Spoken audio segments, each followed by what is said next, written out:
ഡൽഹിയുടെ 9ാമത്തെ മുഖ്യമന്ത്രിയായി രേഖ ഗുപ്ത അധികാരമേറ്റു.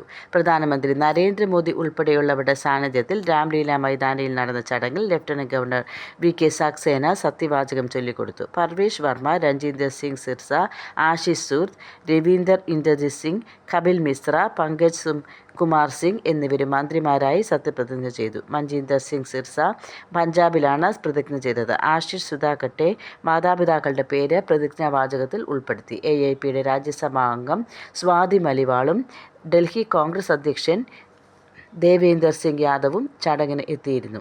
സത്യപ്രതിജ്ഞാ ചടങ്ങുകൾക്ക് ശേഷം ഡൽഹി സെക്രട്ടേറിയറ്റിലെത്തിയ രേഖ ഗുപ്ത ചുമതലയേറ്റു. വൈകിട്ട് മുഖ്യമന്ത്രിയും മന്ത്രിമാരും യമുന നദിയിലെ വസുദേവ ഘട്ടിലെത്തി ആരതിയിൽ പങ്കെടുത്തു.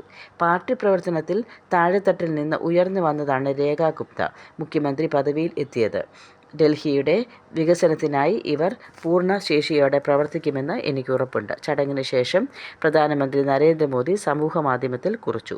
ബി.ജെ.പി. ദേശീയ അധ്യക്ഷൻ ജെ.പി. നഡ്ഡ, കേന്ദ്രമന്ത്രിമാരായ അമിത് ഷാ, രാജ്നാഥ് സിംഗ്, രാജീവ് രഞ്ജൻ സിംഗ്, ആന്ധ്ര മുഖ്യമന്ത്രി എൻ. ചന്ദ്രബാബു നായിഡു, ഉപമുഖ്യമന്ത്രി പവൻ കല്യാണി, മഹാരാഷ്ട്ര മുഖ്യമന്ത്രി ദേവേന്ദ്ര ഫട്നാവിസ്, ഉപമുഖ്യമന്ത്രി ഏക്നാഥ് ഷിൻഡെ, ഗോവ മുഖ്യമന്ത്രി പ്രമോദ് സാവന്ത്, സിക്കിം മുഖ്യമന്ത്രി പ്രേം സിംഗ് തമാങ്, മേഘാലയ മുഖ്യമന്ത്രി കോൺറാഡ് സാങ്മ തുടങ്ങിയവരും ചടങ്ങിൽ പങ്കെടുത്തു.